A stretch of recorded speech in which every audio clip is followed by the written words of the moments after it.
जमा खान को आवाम कह रही है, हर जगह लिख रही है पजामा खान पजामा खान पजामा खान। अब आवाम नाम दे दिए, समझ लीजिए कि क्या है इनके बारे में। आवाम घोषित कर दिए पजामा माफ खान। नहीं करेगा वैसे साहब। मेरा नेता तहज्जुद गुजार है माशाअल्लाह, मेरा नेता 5 वक्ता नमाजी है, मेरा नेता पलटूराम है। उनके नेता गोधरा जल रहा था जब, तो उस वक्त नीतीश जी साथ थे मोदी जी के। सीए एनआरसी पे बीजेपी का साथ दिया था, ट्रिपल तलाक बोला था मिट्टी में मिल जाएंगे, भाजपा में नहीं जाएंगे, आरएसएस मुक्त भारत बनाएंगे। रातों रात चुपके से कौन भाजपा में दम तक नहीं यार, तो भाई मिट्टी में मिल जाएंगे। जो आदमी चैनल में, न्यूज में, सदन में झूठ बोल सकता है, कब जिनको मोदी से बैर है, भाजपा आरएसएस से बैर मजबूत किसी ने किया, उस शख्स का नाम नीतीश जी है। आरएसएस को किसी ने मजबूत किया। इनका मंत्री अशोक चौधरी जी के बेटी की शादी में आरएसएस मोहन भागवत रहते हैं, उसमें नीतीश जी बैठे। उर्दू अनुवादक वाला पूछ रहा है, 10 लाख रोजगार वाला पूछ रहा है, ये सब कब होगा? वही सब पूछ रहा है। मंत्री के ऊपर कीचड़ उछलना फेंक देना है। एसपी उनका, डीएम उसका, सब उनका स्कॉट चल रहा है 5-5। तो क्या वो सब क्यों नहीं कार्रवाई कर रहा है? लेकिन कबर आप ही लोग खुदेगा भाई कबर ईटा चला रहा है, कोई पत्थर चला रहा है, कोई कबर, इनकी औकात है कबर हिमाचल में एआईएमआईएम का कब्र खुदेगा और ओवैसी साहब को अल्लाह भी माफ नहीं करेगा। ये हम नहीं कह रहे हैं, बिहार सरकार में अल्पसंख्यक कल्याण विभाग के मंत्री जमा खान कह रहे हैं। इन्हीं सब मुद्दों पर हमारे साथ बातचीत करने के लिए एआईएमआईएम के प्रवक्ता आदिल हसन है, हम इनसे जानेंगे क्या कहिएगा। जमा खान तो कह रहे हैं कि आप लोग की कब्र खुदेगी सीमांचल में। ये कैबिनेट मंत्री है, जिस गठबंधन में वो शख्स जीत के आया, उस गठबंधन के राष्ट्रीय अध्यक्ष पर ऐसा कहना, इससे पता चलता है कि ये आदमी कितना बड़े जमीर बेच के राजनीति कर रहे हैं। आपने अपनी राजनीति शुरुआत की बसपा से, जीते आप, वहां की चैनपुर की आवाम ने आपको एंटी नीतीश जी, एंटी भाजपा में वोट दिया था। आप उसी भाजपा के कैबिनेट में जाके मंत्री बने। सबसे पहले आवाम के साथ धोखा दिया, उस लीडरशिप के साथ आपने धोखा दिया। है हिम्मत तो रिजाइन देके चुनाव लड़िए ना भाई। नीतीश जी इतने लोकप्रिय लग रहे हैं, इतना आपको चमचागिरी प्रतियोगिता में जो लगे हुए, इतना आप में दम है, तो लड़ जाइए जदयू के टिकट पर, पता चल जाएगा कि आप में कितना दम है और आपके नेता में कितना दम है।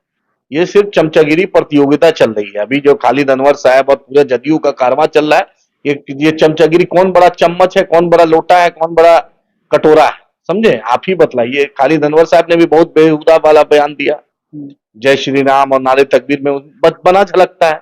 अरे भाई, जिस गठबंधन में एमएलसी बने, उसका भाजपा का जकात फितरा पे तो एमएलसी बने हो 2018 में। और वो एमआईएम पे बोलने वाला, जो सबसे ज्यादा भाजपा के खिलाफ बोलती है, जो सबसे ज्यादा एक्सपोज करते हैं, बैरिस्टर साहब, अख्तर साहब, अकबर साहब, हर दिन एक्सपोज करते हैं बीजेपी को, उस लीडरशिप पे क्वेश्चन आप कर रहे हैं। जमा खान साहब, कुछ तो शर्म कीजिए। लोग पूछ रहा है कि हाफिज साहब के यहाँ झूठ बोल दिया आपने, पैसा दिए, वहां कुछ नहीं दिया, 10,000 वो भी नहीं दिया। उनका भाई का वीडियो जाके देखिए आप, वो भी नहीं दिया इन्होंने। असफर जो बेचारा आरपीएफ जो कांस्टेबल चेतन शर्मा मारा, उसके भी घर आप नहीं गए। आप कह रहे हैं आप मालपट्टी नहीं गए दरभंगा में। 10,000 देंगे बिहार सरकार। है हिम्मत तो अकबर ओवैसी साहब की तरह दिलवा दो, जैसे अकबर साहब ने 2 BHK फ्लैट, नौकरी, पैसा दिलवाया।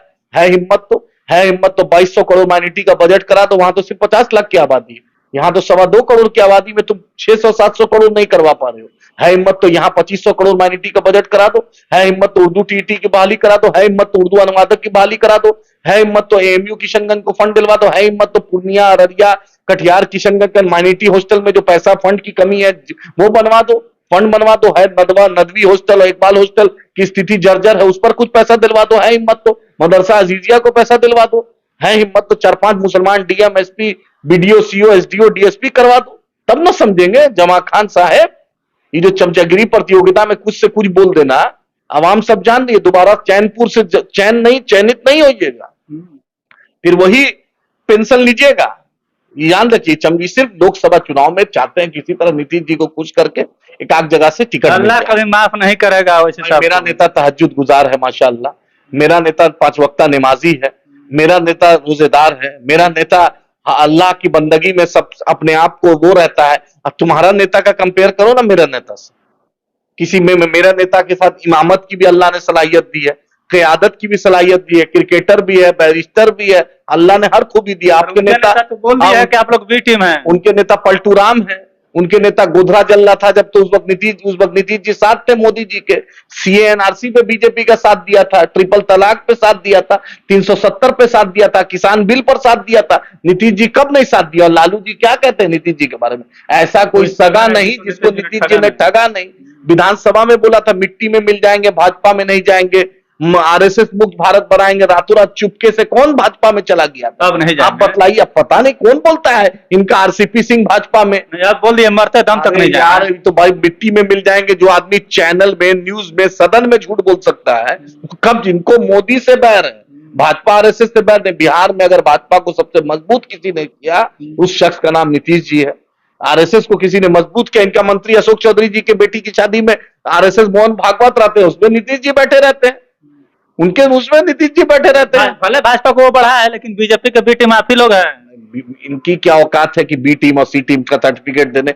यूपीए 1 यूपीए 2 में हम थे, वहां वाईएसआर साहब की सरकार मेरी मदद से हुई, प्रणब मुखर्जी राष्ट्रपति मेरे वोट से बने, क्या कहते हैं, उसके बाद ये न्यूक्लियर डील मेरे वोट से हुआ, रोसैया और किरण कुमार की सरकार मेरे वोट से बनी। इनकी क्या औकात है? जो जिंदगी भर भाजपा में पला बड़ा जो शख्स, वो हमको बी टीम बोलेंगे? आवाम नहीं देख रही है। सीमांचल में जो आप लोग जमीन तलाश रहे थे, वो अब जमा खान सीधा बोल दिया कबर खोदेगी इंडिया। अब आप लोग की कबर खोदने के लिए तैयार हो चुके इंडिया वाले। इनको कबर खुदवा बनाया गया है कि इनको मंत्री बनाया गया। पहली बात, जो कारवां ले जा रहे हैं, ये निजी गाड़ी लेके जा रहे हैं। जैसे इनके नेता नीतीश जी चार्टर्ड प्लेन इस्तेमाल कर रहे हैं निजी पॉलिटिकल फायदा के लिए।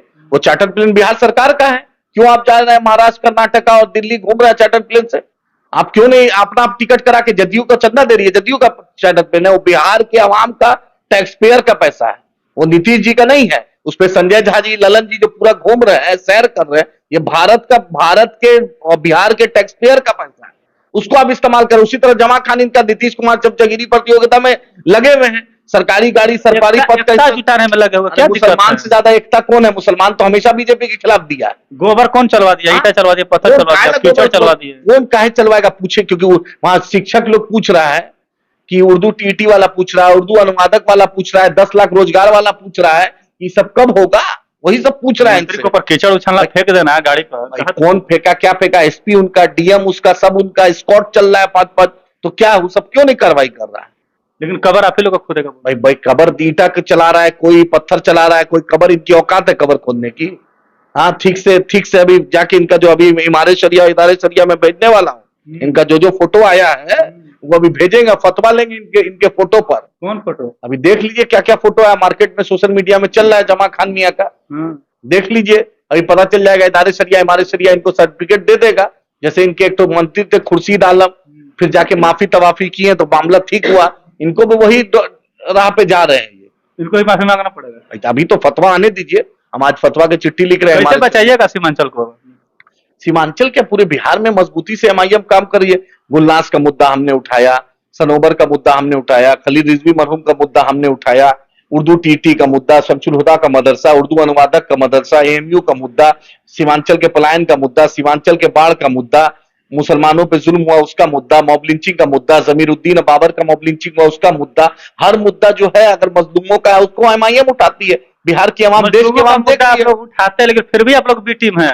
बोलने दीजिए, हाथी चले बाजार कुत्ता भौंके हजार, क्या कीजिएगा? बोलने दीजिए। जमा खान को क्या कहिएगा? जमा खान को आवाम कह रही है, हर जगह लिख रही है पजामा खान, पजामा खान, पजामा खान। अब आवाम नाम दे दिए, समझ लीजिए कि क्या है इनके बारे में। आवाम घोषित कर दिए पजामा खान, अब हम क्या बोले? केंद्र में जाने वाला है संसदीय लड़ाई। कौन? भाई संसदीय अभी नीतीश जी को पहचाने नहीं है, बस पेट में दांत लालू जी बोलते हैं, समझे ना? लालू जी बोले थे, लालू जी पार्लियामेंट में बोले हैं कि नीतीश जी के पेट में दांत है। अब लालू जी सही कि कौन सही पता चल जाएगा। और चमचागिरी प्रतियोगिता है, चल रहा है, कौन नेता नहीं चाहता है कि उसका तारीफ में लोग कसीदा पढ़े? पढ़ रहा है, लगा हुआ है, लगा दिया है सबको। जो एक एमएलए जदयू नहीं बना पाए मुसलमान को, एक एमपी नहीं जिता पाए, वो क्या बात करेगा? मंत्री तो बना दिया ना जमा खान। भाई जमा खान कोई जदयू के थे, है हिम्मत तो रिजाइन दे दे। आप ही की तरफ से मेरे यही तो है, जो मीर जाफर वाला जो डीएनए रखे और वो हमको बोले, ये तो आवाम फैसला लेगी इंशाल्लाह। चलिए, मीर जाफर वाला जो डीएनए रखे वो हमें बोले बी टीम। ये हमारे साथ है बातचीत करने के लिए एआईएमआईएम के प्रवक्ता आदिल हसन साहब। तो इस पर आपकी क्या प्रतिक्रिया है, कमेंट में जवाब जरूर दीजिएगा। बहुत बहुत धन्यवाद।